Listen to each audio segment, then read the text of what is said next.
அதாவது நீங்க வந்து இந்த கற்கள் பத்தி நெறைய விஷயங்கள் சொன்னீங்க. அது ரொம்பவே நல்லா இருந்தது.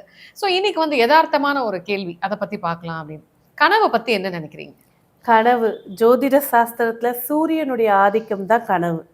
அதே போல வந்து பார்த்தீங்கன்னாக்கா, அந்த கனவு அப்படின்றது நம்ம சப்கான்ஷியஸ் மைண்டில் உதிச்ச ஒரு விஷயம் தான் கனவா பார்க்குறது. ஒரு கோவிலுக்கு போயிட்டு வந்திருப்பாங்க. அன்னைக்கு நைட் தூங்கும்போது நல்ல லக்ஷ்மி கடாட்சமா ஒரு பெண்ணு வந்து நிக்கிற மாரி பார்த்துருப்பாங்க. அது அவங்க பார்த்ததோட பிரதிபலிப்பு. அதுதான் கனவு. ஓகே. இந்த கனவுல வரக்கூடிய எல்லா விஷயங்களுமே பலிக்கும்னு நம்புறீங்களா? கண்டிப்பாக. கண்டிப்பா சில கனவுகள் வந்து சிலருக்கு இன்ட்யூஷனாகவே கண்டிப்பா வரும். ம்ஹ்ம்.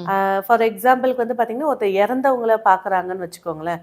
ஒரு இறந்தவங்கள கனவுல இப்போ பார்க்கும்போது, ஒண்ணு அவங்க பிறந்த தேதியோ, இல்லனாக்கா அவங்க இறந்த திதியோ வரத சுட்டிக்காட்டுவாங்க. ம். தகவல் சொல்றதுக்கு ஒரு சிலருக்கு வருவாங்க.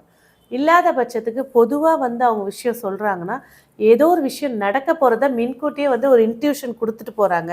இப்ப அப்பா வந்து சொல்றாங்கன்னா, அப்பா வர்க்கத்துல ஏதோ ஒரு விஷயம் வரப்போது. ம். ஒரு தகவலோ, ஒரு சொத்து பேச்சுவார்த்தையோ, இல்ல ஒரு சுப நிகழ்ச்சியோ வரப்போதுன்றத சுட்டிக்காட்டுவாங்க.